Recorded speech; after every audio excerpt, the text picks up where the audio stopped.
he and Mary Ford both played this guitar, but they really didn't like it. Mary Ford was a white one with gold on it. And he said, I'm taking my name back. He was also going through a divorce at that time. So they don't know whether, but it was, most of it, I think, was because he just did not like the guitar. That's when it became an SG. Yeah. Aha. So in 1961, this is around 1960 to 61, and all the specs of the SG guitar. So they took his name off because he said, I'm taking my name back. You can't use it if that's going to be my guitar. The one that I repainted. Oh, wow. Yeah, but you know, it's like my Sheraton here. I've changed, fortunately, only changed the tuning machines on it, which that brought the value, even though it's a much better tuning machine. It brings value down because it's not original. But I modified it, and today we know You don't do you know, you put old screws back in. That's right. That's right. And what are those pickups? Those are a single coil New York pickup. Okay. Which are two coil pickup, what we call Deo humbucking. It has two coils in it. And what they found, Seth Lover designed the humbucking pickup, the first, those right there, that if you took two coils and reversed the polarity on them, that it would buck the hum. You wouldn't have the 60 cycle hum coming through it. And it gave it a totally different sound. So when Gibson bought Epiphone, and they paid 1957 is when they bought Epiphone. Epiphone was offered to Gibson. Stephanopoulos called Gibson and said, I'll sell you. And he sold the whole company for like $18,000. Oh my God. And he thought they were buying it for the upright bass business because Epiphone built a great stand-up bass. Didn't realize that they got all the tools to build guitars and all the guitar parts, bodies, unfinished necks, unfinished bodies. They got the whole thing. And it was between $18,000 and $25,000, someplace in that area. And so this guitar, the Sheraton was in the line. So they took and built less than 19 of these with the original Epiphone parts. And of that, which I didn't know this when I got this guitar many, many years ago. And they were using the small New York style, it's called a New York style single coil pickup, which sounds great, but I always had problems on the stage because it would hum, and I'd have to get it position, just right. I didn't know. And you know, and I was just playing it in clubs and stuff. It's down close enough, and it's probably, I don't know, all my guitars have great necks on them, but this thing just plays like a dream. Wow. It's a student model. It's an ES-140, but it was made, one of the most, probably the most famous jazz guitar, which I've got a couple of them in there, is the ES-175. So this is the same guitar as my 51 or 52 is, only it's way downsized, and they made it as a student model guitar. Very collectible, very rare. And has a single pickup on it, but it's all the same shape, what we call a Florentine cutaway. Is that what that's called? Pardon me? Is that what that's called? The Florentine cutaway? Florentine cutaway. Okay. The sharp cutaway's a Florentine. Oh, okay. The other cutaway's a Venetian, what we call a Venetian cutaway. But the Florentine I like, but it's, you know, Journey, it's a little more, because it's a little harder to do the points on it like that. But the guitar plays great, great jazz guitar, it's just small. And they made it as a student model instrument. But it became known as just a nice small jazz guitar. But it was made as a travel professional guitar and whatnot. I don't remember, it's the early 50s is when that was made. So I just leave this one out here. Work if I'm not doing any spraying. Then I've got up where I keep my Corvettes, a nice garage and a half, and I've got big workbenches up there, and that's where I do the routing and stuff. So this is good. This is one of my projects that I'm going to do, which is crazy. This was a demo guitar from Breedlove, and I'm going to show how it was built. A playable guitar just for the fun of it. Yeah. So it's missing, obviously, some parts or a big sound hole, one of the two. But very big. So I pulled that out, and I thought, okay, I'm going to see if I can put that back together. And it's not going to look original, but I'll build a side on it and a top and a back. and then I'll probably spray it because I won't be able to match any of the woods. But I was thinking I'll probably like spray it maybe a satin black or something like that and cover up all that. But it actually be just a great guitar for wiring because I have to have a schematic to go by to wire them. I don't just come up with something. It's been so long since I've done any wiring. Volume, tone, that's all I wanted. This is front pickup. Yeah. This one right here, which is going to be a little fatter. But it's still crispy on the higher part. And then this will be a combination of the two pickups. That's the fattest sound. Just a different sound there. This position right here I really like because it's a nice finger style sound. It's real crispy on the highs. And this is a combination of one coil out of each pickup. Like you have coil taps on your one guitar. So that's some type of coil tap. I don't remember exactly what the combination was. Giving you basically 2 single coils. Yeah. And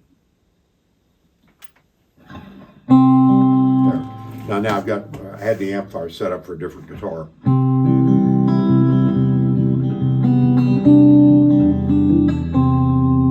So it's just got a, you know, just a nice crispy, so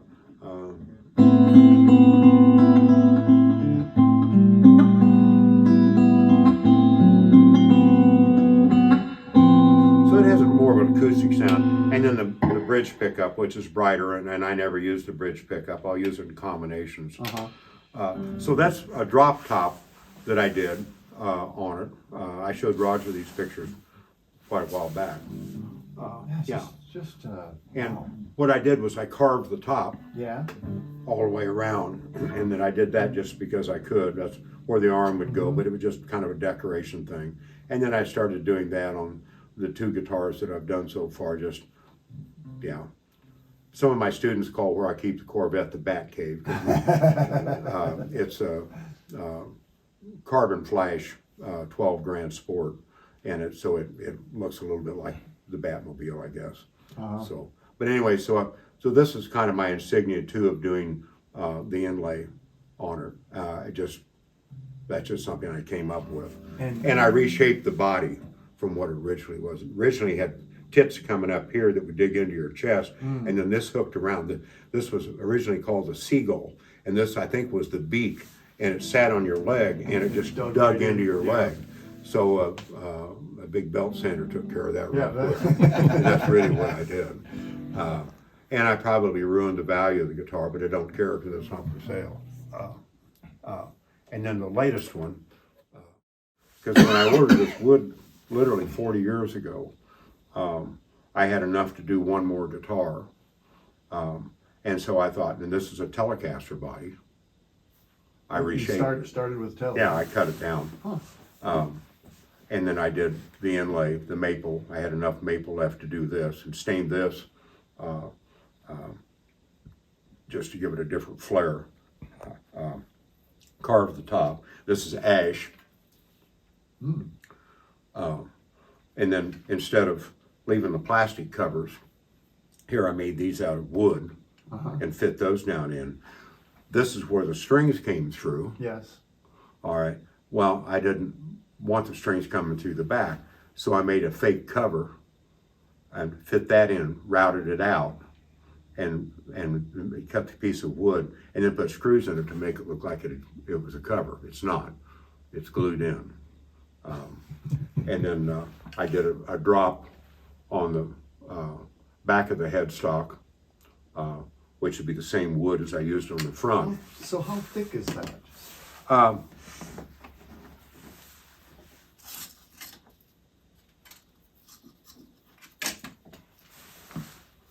Okay, so wow. It's hard to work with. You hit glue with it. It allows you to get these curves for sure. Yeah.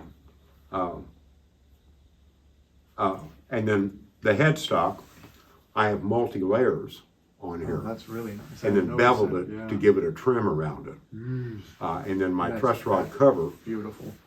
3 layers, and then bevel that so it could show all 3 layers on it. And then the abalone, I cut that out. That's genuine, that's not plastic, that's real abalone. Cut that out and then recessed that in. And then I had a pinstriper that does automobiles do the lettering there for me. He was a little better than my Yeah, but if he hand doesn't work. work wood like you do. Yeah, no, he doesn't. He doesn't. Yeah, and I modified the neck on it. So it's just, the pickups on it are single coil like you'd see on an old Gibson guitar. So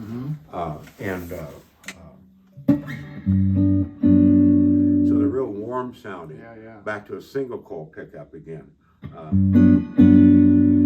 for doing the...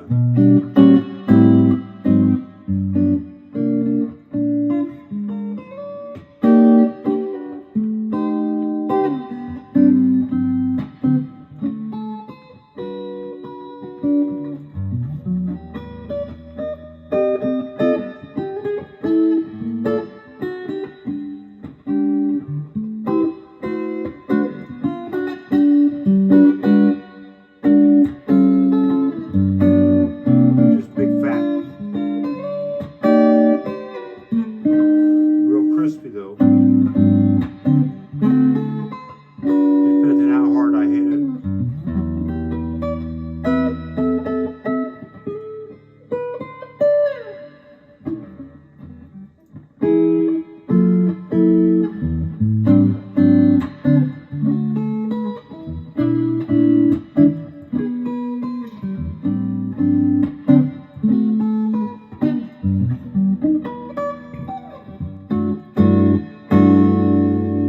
Not the sound you'd expect out of a telly.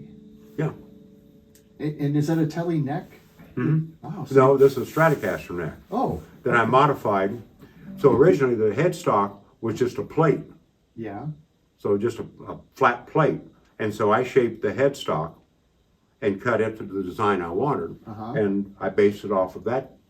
So that's my, so if I build another one, it would be the same. I'll use the same neck because I can buy one. I didn't want one that was pre-shaped.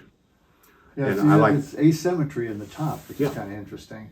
And, it takes some time, but that's the fun of doing it. And don't get in a hurry and just, designing it. And it took me quite a while to come up with the design for the inlay there. And then I replaced all the inlays here. So this is abalone, and I put abalone here on all the dots, the position markers. And then I found some knobs that had abalone on the knobs. that's nice. So I tie that all together. Is this a 3-position? Yeah, and just straight ahead 3 position. So typically I'll use, this is one of the first ones I've liked where I like both pickups. That's a really nice sound. Yeah. You can pop it a little harder and get a little brighter, but yet,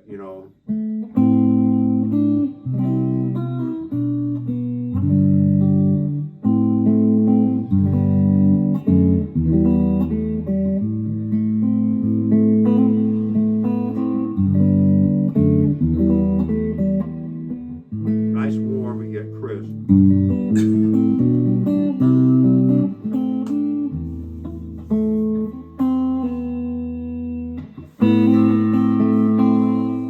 Worked on that thing for 3 months to try and get it down for the River Festival. Yeah. It's crazy. Oh yeah, but people just, a good hook is simple. So people can hear it the first time, walk away from it humming it, whistling it, whatever. And then when they hear it the second time, they recognize it.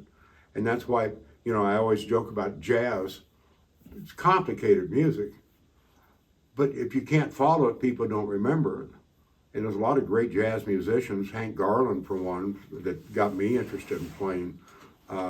He was a country, his nickname was Sugarfoot Garland. You have your introduction, which is what Kerry Livgren was playing.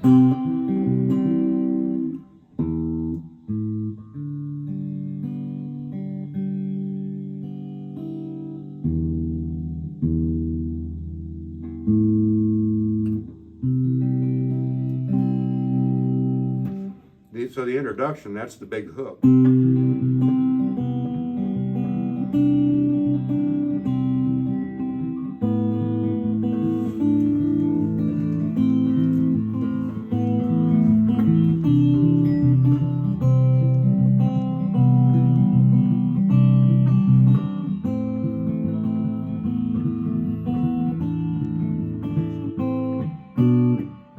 Then you're into the vocal part, the verse of the song. Well, you do it instrumentally, go in, and so your right hand, your thumb is playing the bass. I've got accompaniment here and here, and then I'm going to pick up melody in here and here. And I'm not going to play all the notes, but you won't know that I'm not playing all the notes.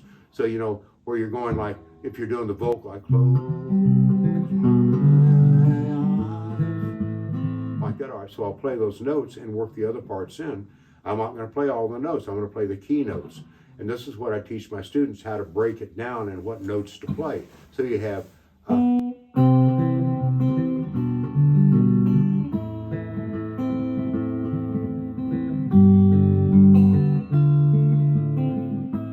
one note per measure.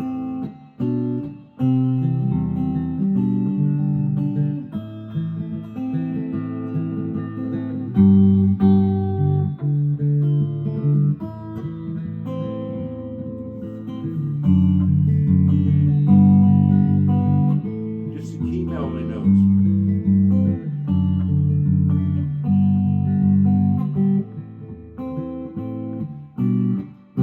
And then the violin part. Okay, well, I'm not going to attempt to play the violin part, but come up with something that feels like the violins. Yeah. So you're going, so the violin part, I'm going to go up here and I'm going to use some minor ninth chords that have a lot of tension and resolution. Like that. And then I'll go in where I'll open it up into a big major sound, because that's what they did in that song, because they're so complicated. So we're finishing out the verse, and then I'm going into the violin solo.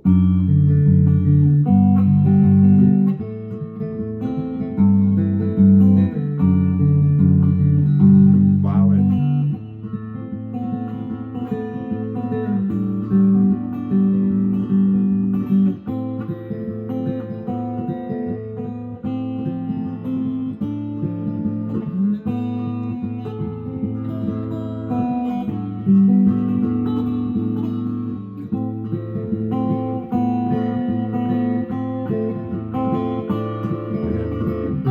Right happy. Darker.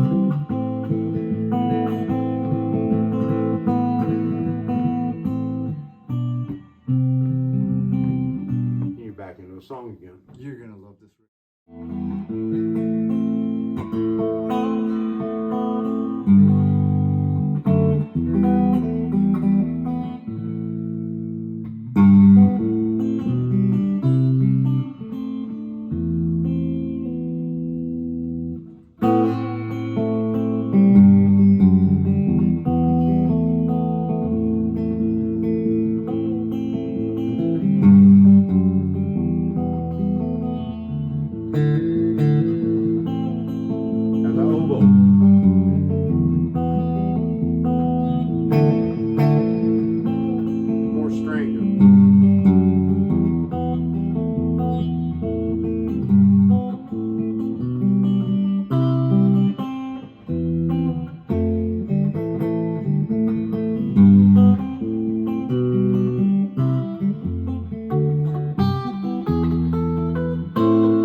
Bravo. But I'm going to do more hollow body than what Fender does. That's my next. another one of these guitars that I've kind of gone, oh, you know, that's kind of interesting. I wouldn't mind having. So, but I really never knew much about them. Yeah, the Telecaster's it was originally a jazz guitar, which I couldn't have believed that. Yeah, I Till think reading it was them, a country but guitar. yeah, a lot of jazz players played them, and I'm going like, you got to be kidding me. But I didn't even know they made the semi-hollow. yeah, yeah. And I just ordered last night. You know, it's too easy on the internet where it says buy. Yeah. And they have your credit card number and address. Oh, yeah. And I make sure that I'm using that card. And so I ordered wood last night. Quite a bit of wood, just different exotic woods to do the top on my next guitar. But I'm going to actually make it an SG shape, like the one down there, only thicker, and then I'm going to hollow it out, and then I'll cap the top of it. Do you paint those and everything? Do you paint the guitars and everything? I do, but I didn't do this one. This is somebody. This is another part of the piece that I did that we got with the trade-in. No, Rick bought them outright, 2 instruments outright. And I refurbished one, Rickenbacker 12-string, old one, terrible shape. I repurposed the whole thing. Beautiful instrument. I wouldn't have had it. I hated the guitar. But anyway, I took and restored the whole thing on her, and I think he paid maybe $500 for it, and I've got quite a few hours in it. He sold it in 30 minutes on the internet, and I think he got $3,500 for it. Wow. It was that rare. Wow. So this we got with it, and I went like, what in the world Yeah, is this thing? No. Well, it's a Fender neck. Yeah. And so I started taking it apart because I didn't even know it was a real Fender because they had this on it. But it's a Fender. It's a genuine Fender. It's a rare guitar that somebody took and recut the body on it. Oh, okay. Huh. And so I'm going to get a new body, hopefully from Fender, of the same. It's a Mustang. Oh, it is? Yeah, it's a Mustang. And then I'll use all the old parts and everything, and just so I'll use the pick guard is somebody's painted, so I'll get an original pick guard on it. And just, yeah. But I can do finishes like this, but I'm kind of into this exotic wood like on my guitars downstairs. Just want I to see the just wood. read it. Yeah. So the woods I ordered in were really exotic looking woods to do my next guitar.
Hey Steve, Dennis Gage here.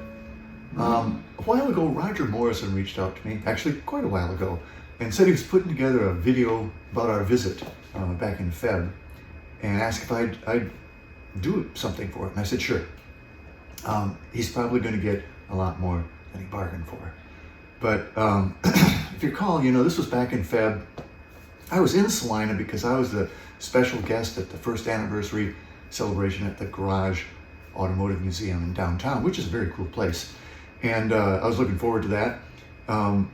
But when it came time to leave, there was a airline problem, and my first flight was going to cause me to miss my second flight from Atlanta to Wichita, and there was no other way to get there. And so at about 1 in the afternoon, I decided I had no choice but to drive the 600 miles from Evansville, Indiana to Salina, Kansas, because the show must go on. So that's what I did. Hopped in a car and drove there, part of it through an ice storm, and finally got into Salina about 9 or 10 o'clock at night.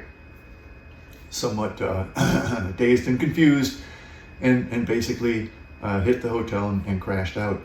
Now, Roger, being the great host that he is, had said, "Oh, Dennis, you've got a fair amount of time before the gig Saturday evening at the museum, and I've got a couple friends that got big car collections, and we could go look at those."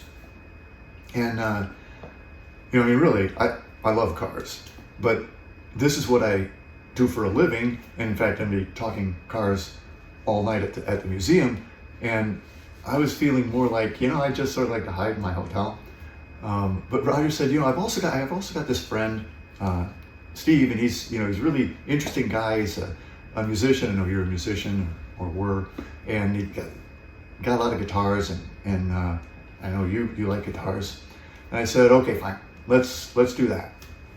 So Roger picks me up, and we come over to your place, and Tom is there, and we meet you out front, and okay, so we're gonna go inside, and we head down to your lair, and man, the first thing I see hanging on the wall is a mid-50s Gibson ES225T, like that one, which is a fairly obscure guitar. They didn't really make that many of them. I've never known anybody else that had one.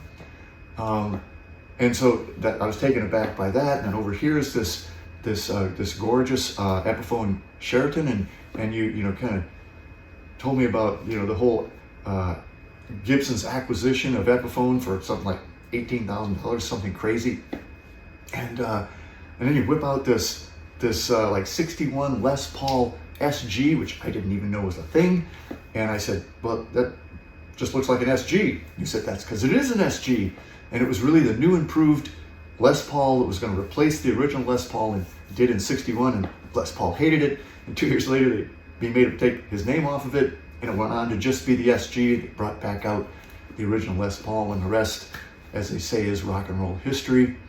And then, in casual conversation, you said something about knowing and working with some people from the Wrecking Crew, and I said, wait, you mean the Wrecking Crew? And you said, yeah, the Wrecking Crew.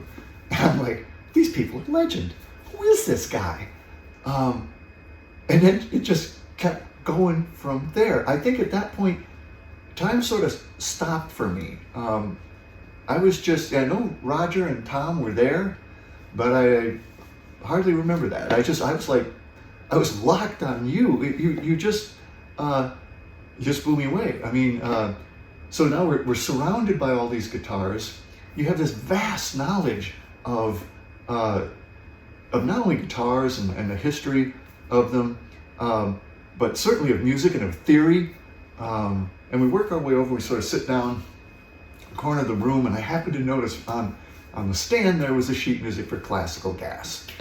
Now, I saw Mason Williams perform that for the first time on national TV in 1968 on the Smothers Brothers show on a night that Glenn Campbell happened to be hosting. And I was like 14 years old, and had picked up the guitar a couple years before that. And when I saw this, I was like, you mean humans can do that? I was just in awe. Incredible piece. And we were talking, and you've performed all sorts of different things. You say really like performing with an orchestra. I said, well, that's pretty cool. What do you do? And well, of course, it was not surprisingly Classical Gas, and that you had actually reached out to Mason Williams himself, and got all of the arrangement pieces, and the blessing from him to add another 12 measures that you felt kind of made things go better. He said, fine. And I'm like, okay, Mason Williams said you could add 12 measures to Classical Gas. Gotta be something else. And then you went and you did classical gas. And again, I was just in awe. I mean, Roger was there and he was videoing it. Actually, I was too. And I know Roger really wanted us to play, but together, and I, graciously declined because, well, for me, my guitars anymore are more decoration than anything else.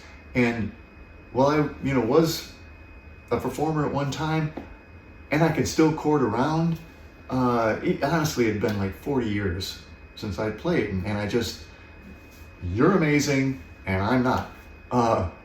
But I was just in awe. And then I was sitting there and I looked over, and in this myriad of guitars you've got, there was this one peeking out that I just thought was kind of unique. I said, what's that?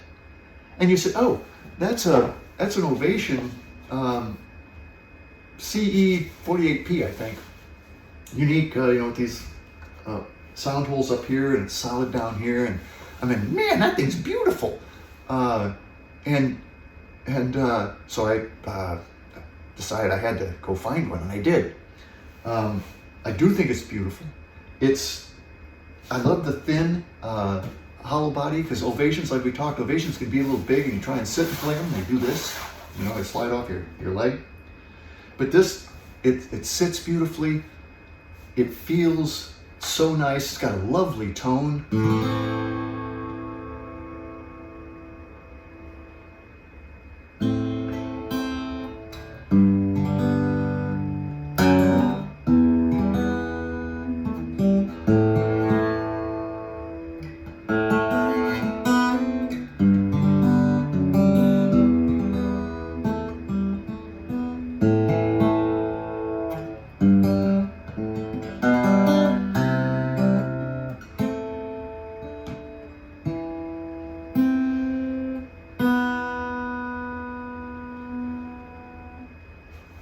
Well, you know the rest. But seriously, Steve, you are an amazing person. I told Roger that there's only been a few people in my life that I've had the privilege of meeting and spending some time with, and I just wish I could have spent more. One of those people was Carol Shelby, and another one is you. You have this near encyclopedic knowledge of all things music, certainly all things guitar, and you're an incredibly cool dude. It was an absolute honor to meet you. Oh, and thanks for the tip on the great guitar, and more importantly, the inspiration to pick it up and actually play it. Steve, I hope our paths cross again.